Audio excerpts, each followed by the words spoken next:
Disney animation.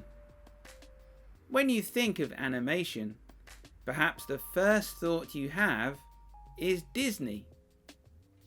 It may now be one of the biggest film studios in the world, but it was not always so powerful. Laugh-o-grams. Walt and his brother Roy started making short films in Kansas in the 1920s. They were called laugh-o-grams. Because they wanted to be more successful filmmakers, they moved to Hollywood and started the Disney Brothers Studios. Here, they created characters like Alice the Toreador and Oswald the Lucky Rabbit, who both became popular.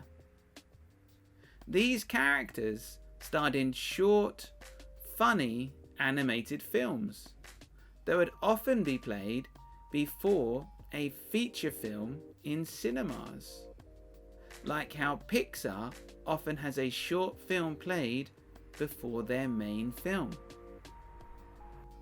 The new studio faced a lot of legal trouble, but still achieved some amazing accomplishments. Perhaps the biggest achievement was creating the first animation with sound in 1928, Steamboat Willie. The film was only 8 minutes long, but it introduced the character of Mickey Mouse, perhaps the most famous Disney character ever created.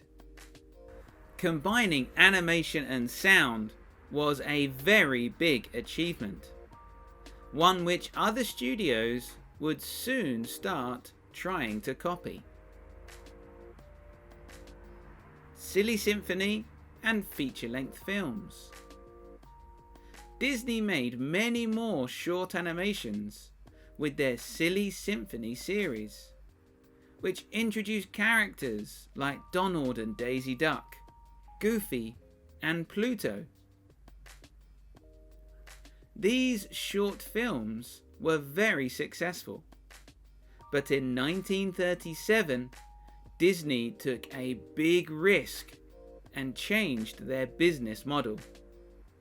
They made the first feature-length animated film, Snow White and the Seven Dwarves.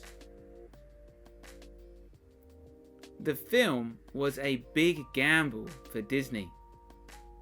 It took 3 years to make and had a budget of $1.4 million. Many people were worried audiences wouldn't want to watch a cartoon that was 83 minutes long, and it would not be successful. It was very popular, however, earning $8 million in its opening weekend, and much more money as time went by. It was so popular with audiences and critics, it won an honorary Academy Award, with 1 full-size Oscar and 7 miniature ones.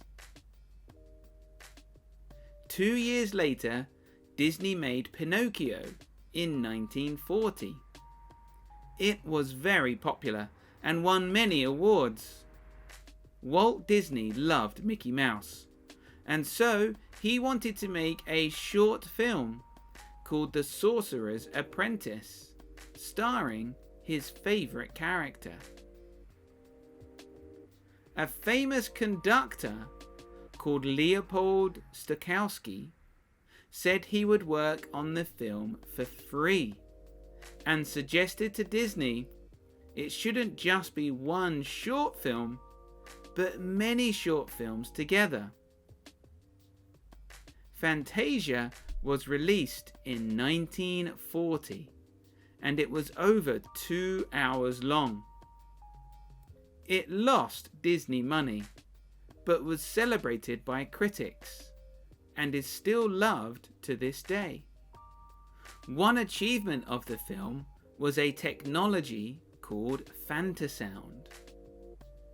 Fantasound was designed to have different sounds coming out of different speakers in the cinema, making Fantasia the first film to use surround sound.